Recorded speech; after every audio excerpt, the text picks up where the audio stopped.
मनुआ तो फूला फिरे, कहे जो करूं धर्म, कोटि कर्म सिर पर चढ़े, चेती न देखे मरम। संत जी कहते हैं विभिन्न मतांतरों में पढ़कर यह अभिमानी मन फूला फूला सा घूमता फिरता है और कहता है कि मैं बहुत धर्म कर्म कर रहा हूँ, लेकिन यह अज्ञानी इस रहस्य को नहीं समझता कि इसके सिर पर करोड़ों कर्मों का भार चढ़ा हुआ है।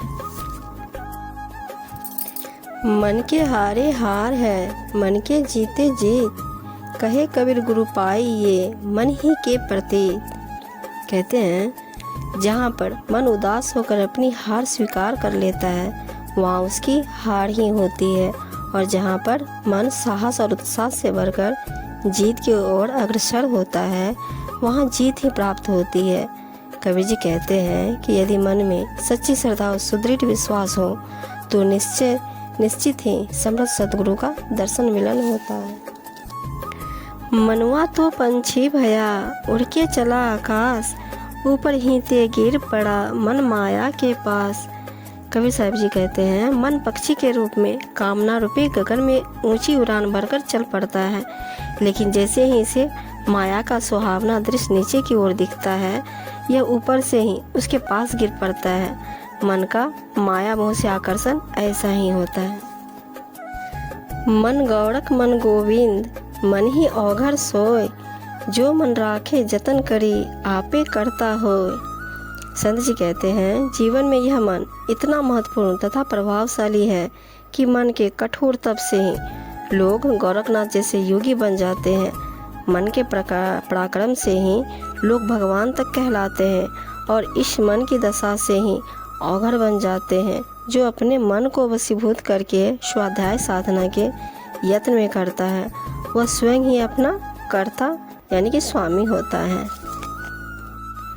मन मुरिद संसार है, गुरु मुरिद कोई साथ, जो माने गुरु वचन को ताका मता आघात। संत जी कहते हैं यह समझ संसार मन का दास है, अर्थात जैसा मन चाहता है यहाँ के लोग वैसा ही करते हैं, परंतु सद्गुरु के दास तो कोई बिरले ही साधु संत होते हैं। जो गुरु के सदुपदेश ज्ञान प्रवचन को मानता है उसका मत अथाह गंभीर होता है।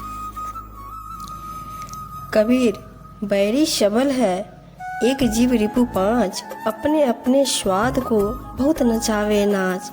कबीर जी कहते हैं शत्रु बहुत ही शक्तिमान है। इस एक जीव के पीछे 5 शत्रु यानी कि 5 इंद्रियां नाक, कान, आँख, जिह्वा एवं त्वचा लगे हुए हैं। यह सब विभिन्न प्रकार का स्वाद पाने के लिए जीव को बहुत नाच नचवाते हैं, बहुत दुखी करते हैं। कबीर लहरी समुद्र की के तो आवे जाही, बलिहारी व दास की उल्टी समाहे माही।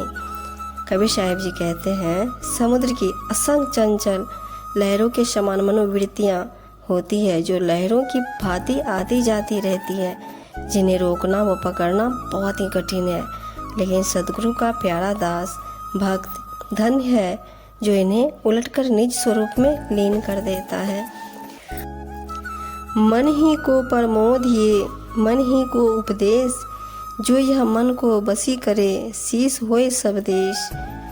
संत जी कहते हैं मन को ही अपना शिष्य यानी कि सेवक बनाना चाहिए और इसे ही ज्ञान उपदेश देना चाहिए, अर्थात अन्य जनों को छोड़कर सर्वप्रथम अपने मन को ज्ञान विचार से दीक्षित कर पवित्र बनाना उचित है। इस प्रकार जो मन को अपने वश में कर लेता है सारा संसार ही उसका शिष्य हो जाता है। पहले यह मन काग था करता जीवत घात, अब तो मन हंसा भया मोती चुनी चुनी खात। कहते हैं पहले अज्ञानता की दशा में यह मन कौवे की भांति था। इसका खान पान बोल चाल तथा रंग ढंग आदि सब अशुभ था। यह हिंसक था, इसलिए जीवों पर घात करता था, परंतु अब सत्संगी तथा सद्गुरु के ज्ञानोपदेश से यह हंस के समान हो गया है। अतः सहज सरल तथा विवेकी भाव से दुर्गुणों को छोड़कर सद्गुण ज्ञान रूपी मोतियों को ही चुन चुन कर खाता है। इन 5 से बंधिया फिर धरे शरीर, जो यह 5 बसी करे सोई लागे तीर। कबीर जी कहते हैं, इन पांचों ज्ञानेंद्रियों के विषयों में बंद कर ही इस जीव को बार बार शरीर धारण करना पड़ता है। जो इन पांचों की आसक्ति त्याग कर इन्हें वश में कर लेता है, वही भवसागर से पार होकर निर्विघ्न मोक्ष को प्राप्त करता है। मन के मते न चालिए, मन के मते अनेक, जो मन पर आसवार है, सो साधु को एक। कबीर साहब जी कहते हैं, मन के चक्कर में पड़कर इसके मत मार्ग पर न मत चलो, क्योंकि इसके एक नहीं अनेक मत है, परंतु जो अपने मन को वशीभूत करके उस पर सवार हो गया, वह कोई बिरला ही सच्चा साधक होगा।